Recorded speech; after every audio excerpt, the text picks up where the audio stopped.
चलिए जी वापस स्टार्ट करते हैं। अब हम बात करेंगे हना अरेंट के नेक्स्ट कॉन्सेप्ट की विच इज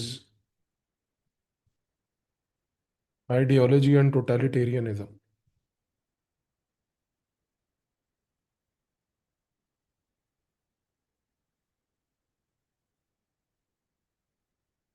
तो देखिए, जब हना अरेंट की हम बात करते हैं तो हना अरेंट ने एक 20th सेंचुरी के बड़े ही टेरिफाइंग फीचर को स्टडी किया था जिसको हम कहते हैं टोटलिटेरियनिज्म,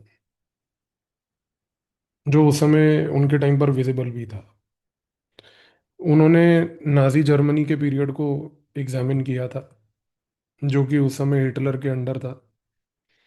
फिर उसके साथ साथ उन्होंने सोवियत यूनियन को, स्टेलिन की लीडरशिप को भी स्टडी किया था। इन दोनों को स्टडी करने के बाद उन्होंने एक थॉट प्रोसेस ये निकाला था कि भाई यहाँ पर दोनों जगह पर एक completely distinct version of dictatorship है।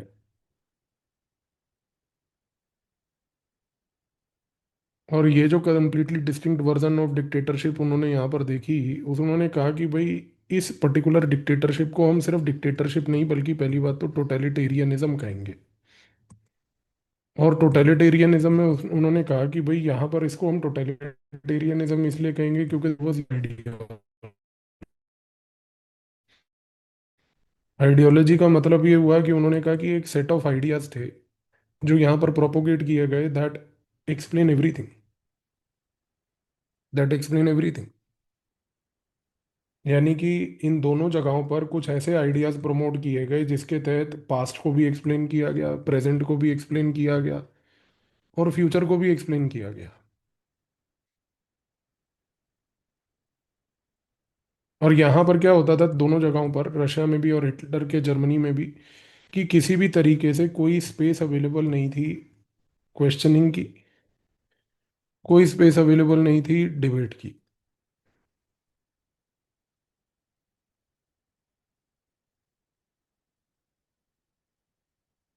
तो ये प्रकार का एक रेजिम क्रिएट यहाँ पर उन्होंने देखा कि क्रिएट किया गया है। तो यहाँ पर होता क्या है कि उन्होंने बोला कि किसी भी टोटलिटेरियन रेजिम में एक बड़ी पेक्यूलियर चीज देखने को मिलेगी आपको, और वो ये है कि यहाँ पर आइडियोलॉजी जो है that becomes the sole truth.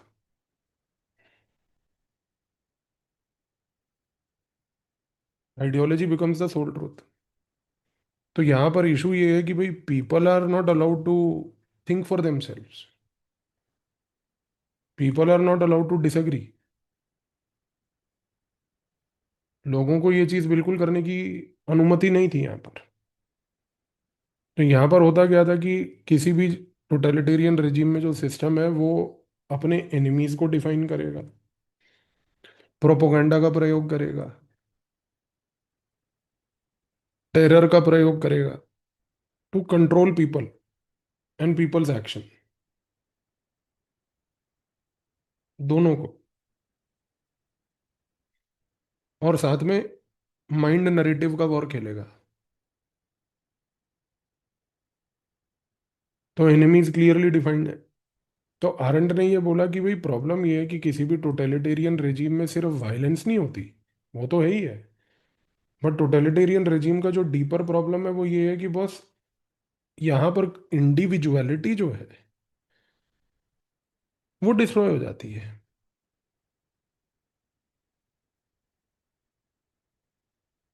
और जो ह्यूमंस यहाँ पर इवेंचुअली रह जाते हैं they are basically superfluous beings.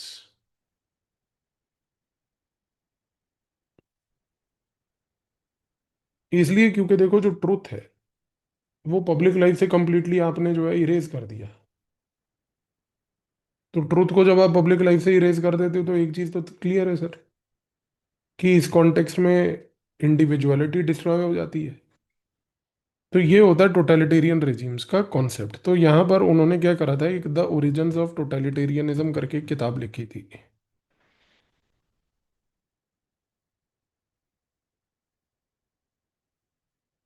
ये किताब लिखी थी 1951 में।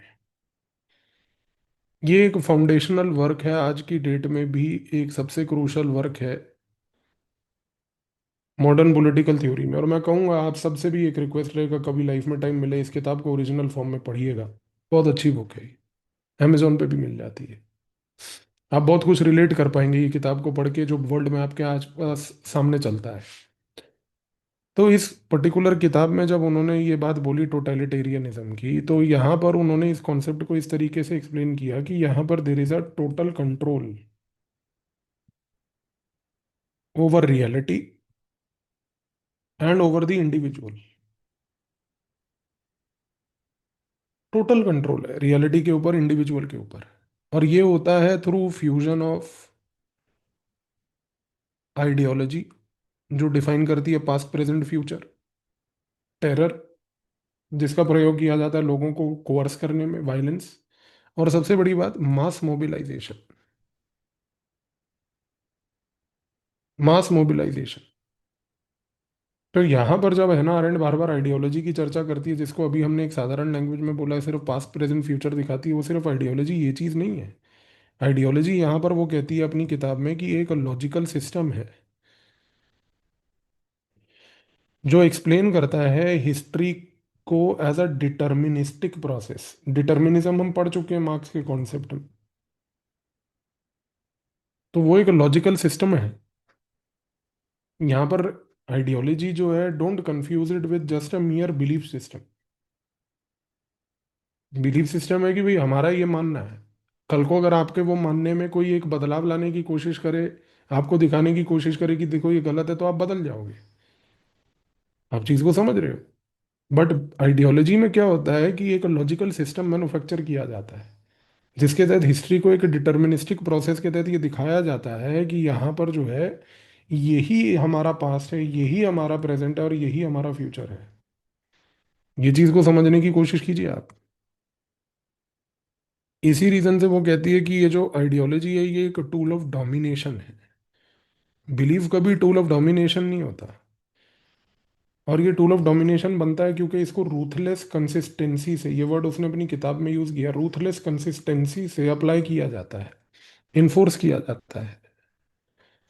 तो जब इसको रूथलेस कंसिस्टेंसी से अप्लाई करते हैं, इन्फोर्स करते हैं, तो इससे क्या होता है कि जो ह्यूमन नेचर है वो रीशेप होने लगता है। और जब ह्यूमन नेचर रीशेप होता है तो थॉट्स चेंज होते हैं। जब थॉट्स चेंज होते हैं, तो एक यहाँ पर क्या हो जाता है कि सोसाइटी जो है वो बेसिकली मैनिपुलेट हो जाती है। तो यहाँ पर आप समझने की कोशिश कीजिए कि टोटलिटेरियनिज्म में आइडियोलॉजी का रोल जो है, वो सिर्फ आपके थॉट प्रोसेस को चेंज करना नहीं है, वो तो करेगा ही करेगा, बल्कि इसके साथ साथ वो क्या करता है कि आपके थॉट को अलाइन करता है एक न्यू आइडिया के साथ। और आपको ये चीज को पोर्ट्रे करता है कि जो ये न्यू आइडिया है, यही रियल आइडिया है, यही रियल लाइफ है। तो ये जो मैनिपुलेशन है, ये कोर फीचर होता है इस आइडियोलॉजी का। और इस चीज को हैना अरेंट ने एक्सप्लेन करते हुए बोला कि this is what is called as logicising thought. Logicising thought, कि इसको कहते हैं थॉट का लॉजिसिसाइजेशन, यानी कि थॉट को इस लॉजिक में बदल देना। क्योंकि यहाँ पर आइडियोलॉजी, जैसा मैंने बोला, कोई बिलीफ सिस्टम नहीं है। आइडियोलॉजी क्या है? एक थॉट प्रोसेस है, एक लॉजिकल सिस्टम है। तो आइडियोलॉजी को हमें एक लॉजिकल सिस्टम के नजरिए से देखना है, थॉट प्रोसेस के नजरिए से देखना है। सिर्फ एक नॉर्मल बिलीफ सिस्टम नहीं है वो, जिस बिलीफ सिस्टम के तहत काम हो रहा है यहाँ पे। आप चीज को समझ रहे हो। इस रीजन से आप देखो कि यहाँ पर अगर हम बात करें, तो क्लॉड लिफोर्ट एक स्कॉलर है। वो कहते हैं कि भाई जो अरेंट ने बात करी टोटलिटेरियनिज्म की, और जिसमें उसने बोला कि भाई there is a disappearance of political, ये एक बहुत ही नोबल कॉन्सेप्ट है। अब आप चीज को समझो, हमने अभी पॉलिटिकल सोशल की चर्चा की थी एक वीडियो में। आरंट ने बोला था कि वैसे भी मॉडर्न सोसाइटी में प्रॉब्लम क्या आ रही है कि social is becoming more important then political. Claude Lifford बोल रहा है कि बस एक टोटलिटेरियन रिजीम में तो ना सोशल इम्पोर्टेंट है ना पॉलिटिकल इम्पोर्टेंट है, पॉलिटिकल भी डिसअपियर हो रहा है, सोशल भी डिसअपियर हो रहा है, यहाँ पर सिर्फ एक आइडियोलॉजी चल रही है। और वो आइडियोलॉजी के तहत ही पूरे के पूरे थॉट प्रोसेस को मैनिपुलेट करके शोकेस किया जा रहा है कि बस this is the only future that you have. Accept करना है करो, नहीं करना है तो आप देखो कैसे जीना है आपको। तो there is absolute disappearance of political in the totalitarian regime. Isaiah Berlin देखो क्या बोलते हैं। आइसिया बर्लिन कहते हैं कि भाई आज की डेट में ये जो आइडियोलॉजीज हैं, लाइक मार्क्सिज्म, नाजिज्म, ये वो कहते हैं कि भाई कोई सिंपल से बिलीफ सिस्टम नहीं है। इनफैक्ट इन आइडियोलॉजीज को हमें केयरफुली इसलिए जानना है बिकॉज ये ब्लूप्रिंट्स हैं फॉर डोमिनेशन। और हैना अरेंट ने यही चीज को एक्सपोज किया है, एक्सपोज करके बताया कि ये कैसे ब्लूप्रिंट्स हैं डोमिनेशन को लेके। तो ये चीज समझने की आवश्यकता है। सिमिलरली आप देखिए यहाँ पर जिगमंड बोमन जो है, उसने एक बड़ी इंपॉर्टेंट चीज बोली। उसने कहा कि यार देखो आरेंट ने क्या किया है कि कहीं ना कहीं पूरे के पूरे टोटलिटेरियनिज्म को एक आइडियोलॉजी के नजरिए से ही एक्सप्लेन कर दिया है। पर वो ये चीज को समझा नहीं पाई कि बॉस ये जो आइडियोलॉजी है ना, ये सस्टेन इसलिए होती है नॉट बिकॉज कि सिर्फ आइडियोलॉजी का रोल है, बट कि वो आइडियोलॉजी एडमिनिस्ट्रेटिव सेटअप में डीपली एम्बेड हो जाती है।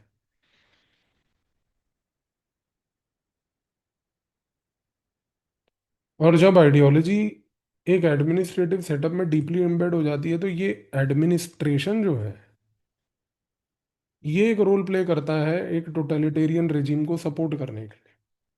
तो वो ये कह रहा है कि बॉस जो हम चर्चा करते हैं ब्यूरोक्रेटिक रैशनैलिटी, न्यूट्रलिटी की, ये सब चीज़ें वैनिश हो जाती हैं। तो टोटलिटेरियन रिजीम को सस्टेन करने का सबसे बड़ा फैक्टर और ड्राइवर क्या है? ड्राइवर है एडमिनिस्ट्रेशन। क्योंकि कोई भी टोटलिटेरियन रिजीम बिना एडमिनिस्ट्रेटिव सपोर्ट के नहीं चल सकता। तो जब एक एडमिनिस्ट्रेटिव सपोर्ट आपके साथ रहेगा जो कि एक पूरे ब्यूरोक्रेटिक लेवल पर रैशनैलिटी न्यूट्रलिटी को हटाकर एक आइडियोलॉजी के पीछे छुप जाएगा, तब आपको ये समझना है कि फिर वो टोटलिटेरियन रिजिम को रिमूव करना नेक्स्ट टू इम्पॉसिबल हो जाता है। इस रीजन से आप देखिए कि यहाँ पर एडवर्ड सेड भी जो है, उसने एक बात और बोली। उसने एक बात ये बोली कि भाई आरेंट जो है वो बात कर रही है खास करके सिर्फ और सिर्फ नाजी जर्मनी की और स्टेलिन की।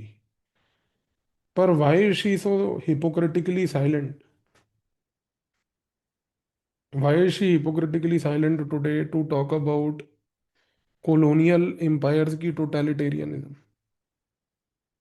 तो एडवर्ड सेड ने बोला कि बस कहीं ना मुझे इसमें एक यूरोसेंट्रिक बायस लगता है इसकी थ्योरी में। आपकी थ्योरी बायस्ड है मैडम। बायस्ड इसलिए है क्योंकि देखो आप बात कर रहे हो नाजी के रूल की और स्टालिन के रूल की। ठीक है, उन दोनों रूल्स में गलत हुआ, पर डज दैट नॉट मीन कि जो कॉलोनियल एम्पायर्स थे, जैसे तब ब्रिटिश था, फ्रांस था, क्या इन लोगों ने जो आज की डेट में टोटलिटेरियनिज्म करा कॉलोनीज के ऊपर, क्या वो सही था? क्या आपके में हिम्मत है कि इनको भी आप जो है टोटलिटेरियन रेजिम्स का दर्जा दोगे? तो अगर आपने इन सबको, एडवर्ड सेड कहता है कि इनको भी टोटलिटेरियन रेजिम्स का दर्जा दिया, तो फिर तो पूरा का पूरा जो सो कॉल्ड आपका डेमोक्रेटिक वेस्ट है वो टोटलिटेरियन वेस्ट है। और बात भी सही है। आप अमेरिका का व्यवहार आज की डेट में देख लो, यही गुंडाई हर जगह करता है वो। कहने को एक डेमोक्रेटिक कंट्री है लेकिन उसको हर जगह अथॉरिटेरियनिज्म दिखाना है, तो फिर वो भी टोटलिटेरियन स्टेट है। तो क्वेश्चन यहाँ पर ये उठता है कि भाई आप सिर्फ एक स्टेट के डोमेस्टिक पॉलिटिक्स को और उसके एक्सटर्नल बिहेवियर को आइसोलेट कैसे कर रहे हो? आप यहाँ पर नाजी जर्मनी को और स्टेलिन को कह रहे हो कि क्योंकि उनके डोमेस्टिक सेटअप्स वैसे हैं इसलिए उनका व्यवहार टोटलिटेरियनिज्म जैसा है।